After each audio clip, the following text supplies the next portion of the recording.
three topics. The first one is IR, history of IR, its importance, and some definitions according to the different political scientists. And the second topic is state actors and non-state actors. And the third one is globalization. Zahid has explained before, but I will add some approaches. Which the first one realist and second one will be the liberalism. First of all, I will start with the definitions of IR. IR basically अगर हम concept की बात करें तो IR है definition की बात करें तो प्रोफेसर चार्ल्स ने IR को define किया as the relation among the states, and the second definition comes from Professor Max Montesquieu.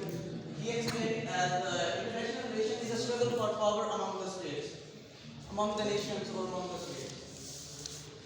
The third one comes from Norman Ford and George Lincoln. They define the international relation as the interaction of the state politics with the changing pattern of power relationship.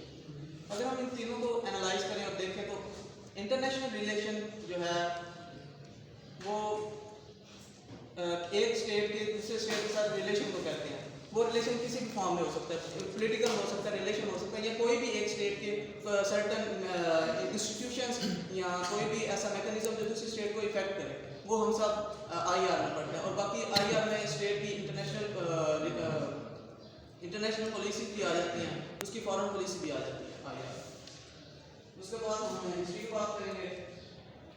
History में IR की जो term है ना, IR international relation पहले exist करता था, पर IR as a term evolve होना शुरू हुआ 1500 टू 1789 के दरमियान. इस जो इरा है, ये एक इरा, इसके दरमियान जो तीन मेन इवेंट्स हैं, एक जो है वो है peace of Westphalia 1648 and the second one is peace of Utrecht 1713. ये मेन इवेंट्स है क्योंकि ये पीस ट्रीटीज थी. इन्होंने जो मेन एक्टर्स थे जिनके दरमियान ये पीस ट्रीटी थी, वो इंग्लैंड था, फ्रेंच थे, डच थे और जर्मनी था. इनके दरमियान ये पीस ट्रीटी थी. इनके जो इंटरनल कन्फ्लिक्ट्स थे, जो मोस्ट प्रोबेबली हम देखते हैं द कन्फ्लिक्ट ऑफ पॉप, जो पहले था कि पॉप के पास ज़्यादा पावर थी, वो ज़्यादा पावर्स एक्सरसाइज करता था, जो कि उसके बाद रिजॉल्व हुई और स्टेट को सॉवरेनिटी मिलनी शुरू हुई. उसके बाद जो मोस्ट इंपॉर्टेंट इवेंट है वो है कि फ्रेंच रेवोल्यूशन था. फ्रेंच रेवोल्यूशन के बाद स्टेट्स एक नेशन स्टेट का कॉन्सेप्ट है, जिसका जो बेस थी वो था सॉवरेनिटी, जो बेस था सॉवरेनिटी पे, और इसको हम रिपब्लिक भी कहते हैं. और इसको अपोज करने के लिए जर्मन ने भी अपना कॉन्सेप्ट दिया, which was based on the language ethnic linguistic concept था.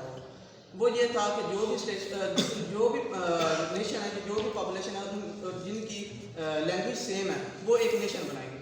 लेकिन जो ज़्यादा पॉपुलर था वो नेशन स्टेट कॉन्सेप्ट का था. नेशन स्टेट कॉन्सेप्ट था जो कि फ्रेंच ने खुद दिया था. उसके बाद जो ये नेशन स्टेट कॉन्सेप्ट उसके बाद एक्सपोर्ट हुआ थ्रू कॉलोनियलाइजेशन, यूरोपियन कॉलोनियलाइजेशन इन अफ्रीका में हुआ, उसके बाद एशिया में हुआ, उसके बाद अमेरिका में हुआ. तो फिर वर्ल्ड वॉर स्टार्ट हुई. उसके बाद फर्स्ट वर्ल्ड वॉर, फिर सेकंड वर्ल्ड वॉर, फिर eventually cold war. Cold war के बाद ये कॉन्सेप्ट पूरा as a field of study जो IR वो 1920 में, पर एज एक जो पीक थी ना कोल्ड वॉर के बाद, इसको पढ़ना यानी कि स्टार्ट हो गई, यूनिवर्सिटी में पढ़ाना स्टार्ट हो. ये इसकी थी IR. बाकी सारे स्लाइड्स भी सहमत हो नहीं सर.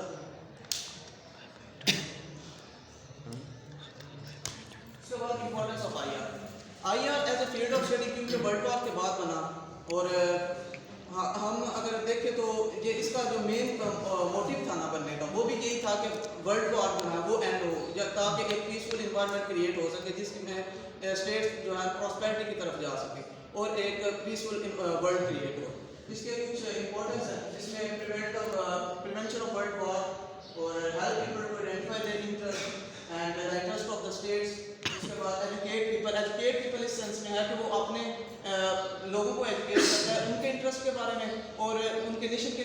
बारे में लोगों को एजुकेट करता है। अब आप इधर बैठ रहे सारे इंटरनेशनल रिलेशन क्या है, और आप सबको पता है कि हमारी स्टेट का इंटरेस्ट क्या है और हमारी स्टेट को किस किन किन चीज़ों से नुकसान है।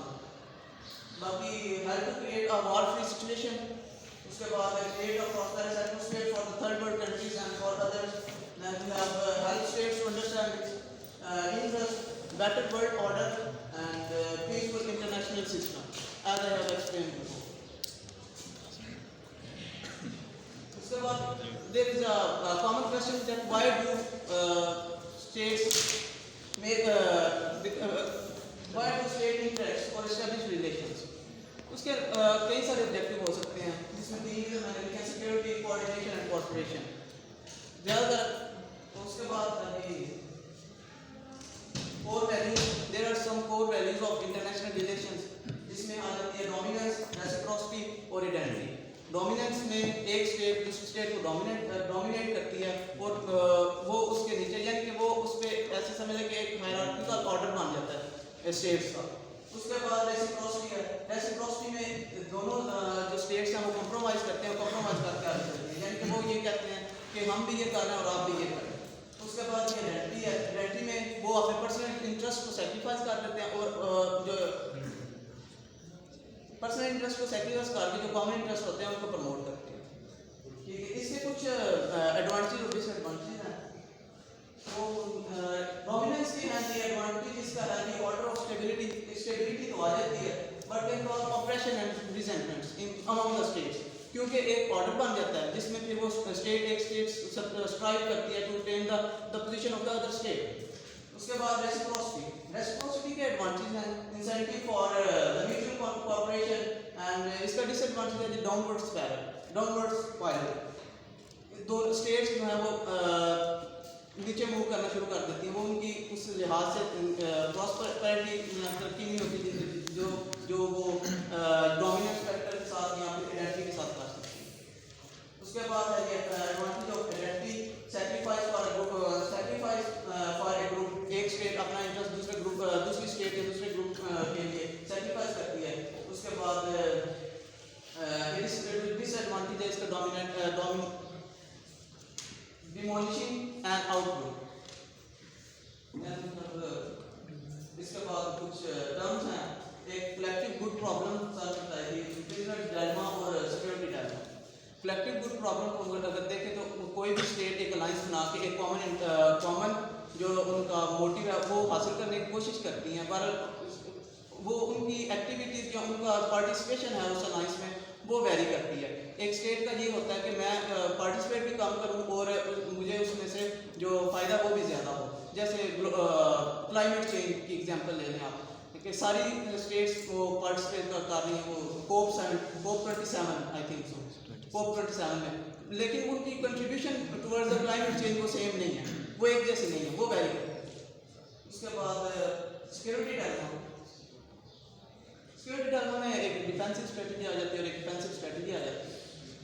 एक स्टेट की जब कोई भी स्टेट्स इंटरेक्ट करती हैं तो उनकी या ऑफेंसिव स्ट्रेटजी होती है या डिफेंसिव स्ट्रेटजी होती है। ऑफेंसिव आप अगर मैं एग्जांपल दूँ करंट, तो Ukraine the conflict between Ukraine and Russia, तो इसमें जो रशिया उसकी ऑफेंसिव स्ट्रेटजी है टुवर्ड यूक्रेन, और आप रिलेट कर सकते, क्योंकि आप पोलिटिकल साइंस के स्टूडेंट हैं माशाल्लाह, मुझे लगता है मुझे एक्सप्लेन करने की ज़रूरत नहीं पड़ेगी।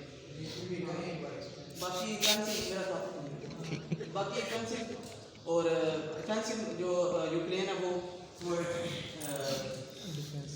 डिफेंसिव जो है ना यूक्रेन को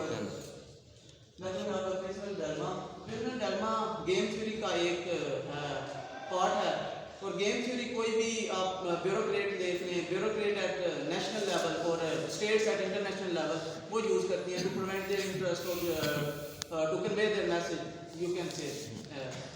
तो इसमें अगर हम देखते हैं कि प्रिजनर डायलेमा है क्या, प्रिजनर डायलेमा में दो, यानी कि एक अगर हम दो पर्सन अज्यूम कर लें ए या ए बी, तो दो पर्सन को दोनों पर्सन को एक सिचुएशन दी जाती है। ए को सिचुएशन दी जाती है कि अगर आप बी के खिलाफ बोल देंगे तो हम आपको आज़ाद कर देंगे, आपकी जो भी सज़ा है वो काम कर देंगे। बी को ये दी जाती है अगर ए के खिलाफ बोल देंगे तो हम जो है ना वो आपकी सज़ा कम कर देंगे। अगर ए बी दोनों एक दूसरे के खिलाफ बोलेंगे दोनों को सज़ा कम होगी, अगर दोनों एक दूसरे के खिलाफ नहीं बोलेंगे दोनों को सज़ा ज़्यादा होगी। इसमें ये सिचुएशन है और ये अप्लाई होता है। बाकी फैक्टर्स इफेक्टिंग आईआर, कुछ फैक्टर्स हैं जो इफेक्ट करते हैं आईआर को, इंटरनेशनल रिलेशन को। इंटरनेशनल रिलेशन मैंने पहले आपको एक्सप्लेन कर दिया कि among the states, the relation among the states, geographical factors आ जाते हैं, इकोनॉमिकल फैक्टर्स आ जाते हैं, डेमोग्राफिक, स्ट्रेटेजिक और मिलिट्री फैक्टर्स।